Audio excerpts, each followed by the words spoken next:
শান্তিপুরের ডাক্তারি পড়ুয়া ছাত্র অর্ক সমাদ্দারকে যুদ্ধ পরিস্থিতির জন্য ইউক্রেন থেকে মাত্র 4 মাসের মাথায় ফিরতে হয়েছিল। এরপর সে ভর্তি হয় বাংলাদেশ ব্রাহ্মণবাড়িয়া মেডিকেল কলেজে। সম্প্রতি ছাত্র আন্দোলনের জেরে উত্তাল বাংলাদেশ থেকেও তাকে ফিরতে হয়েছে এই কয়েকদিন আগেই।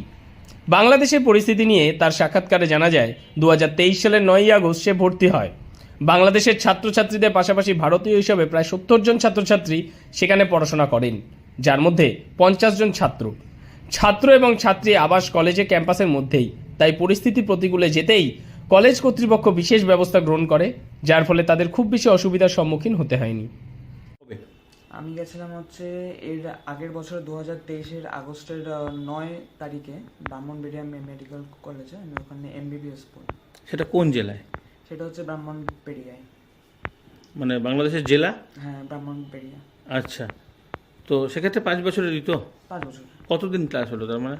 আমাদের 11 মাসে সামান্য বেশি হয়েছে, তার মধ্যে এর মধ্যে এইসব হলো, যার জন্য আমাদের ফিরে আসাটা। তো এখন কি পরিস্থিতি রয়েছে ওখানকার? তুমি যখন আসলে লাস্ট কি কারণেই বা আসলে?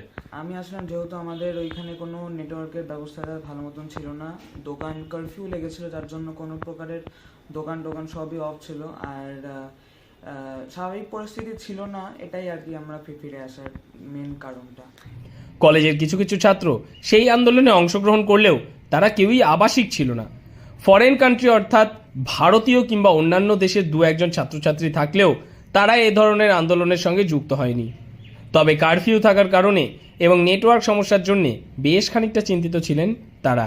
তবে সে দেশের সরকার এবং ভারতীয় দূতাবাসের পক্ষ থেকে তাদের সঙ্গে যোগাযোগ এবং বিভিন্ন সহযোগিতা করেছেন বলেই তারা জানালেন। আর একটা কথা হচ্ছে, তুমি তো আগে ইউক্রেনেও গিয়েছিলে, সেক্ষেত্রে কতদিন করতে পেরেছিলে? সেক্ষেত্রে আমি অফলাইন ক্লাস বলতে গেলে 3.5 মাস থেকে 4 মাস মতন করেছি, বাদ বাকিটা অনলাইন চলে। তো সেটা যেহেতু এখানে মান্যতা নেই, তো আমি এখনো আর কন্টিনিউ করিনি। তার মানে ওখানেও তো ধরো ইনভেস্টমেন্ট, মানে তোমাকে কিছু দিতে হয়েছে, ফিস ভরতে হয়েছিল? হ্যাঁ। সেটা কি পুরোটা নাকি কিছুটা? না, কিছুটা, ফার্স্ট ইয়ারের জন্য। আচ্ছা, তো সেটা তো নষ্ট হলো ওখানে। নষ্ট। তাহলে এবারে পরিস্থিতি সেরকম হয়নি? এইবারে পরিস্থিতি সেরকম হয়নি। এখানে তুমি করবে ভাবছো? তো সেক্ষেত্রে আমাদের এখানে কোনো সেরকম সংস্থা পাওনি?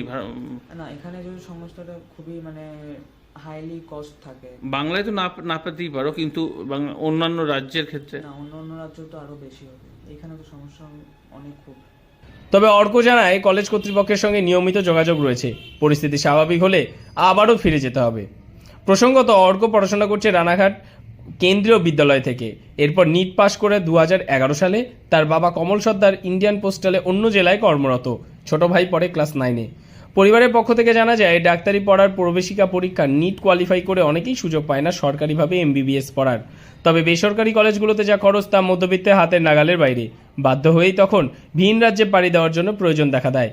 ইউক্রেনে যুদ্ধ পরিস্থিতি পরে বোঝা গিয়েছিল কী পরিমাণ ভারতীয় ছাত্রছাত্রীরা সেখানে পড়াশোনা করে, কারণ রাশিয়া, ইউক্রেন সহ কয়েকটি দেশে পড়াশোনার খরচ মধ্যবিত্তের হাতের নাগালের মধ্যেই থাকে। তবে অভিভাবকদের মত অনুযায়ী প্রতিবেশী রাষ্ট্র বাংলাদেশেও কিছুটা কম, কিন্তু ভারতের বিভিন্ন রাজ্যে তা যথেষ্ট ব্যয় সাপেক্ষ। নদিয়া থেকে মৈনাক দেবনাথের রিপোর্ট, লোকাল 18 বাংলা।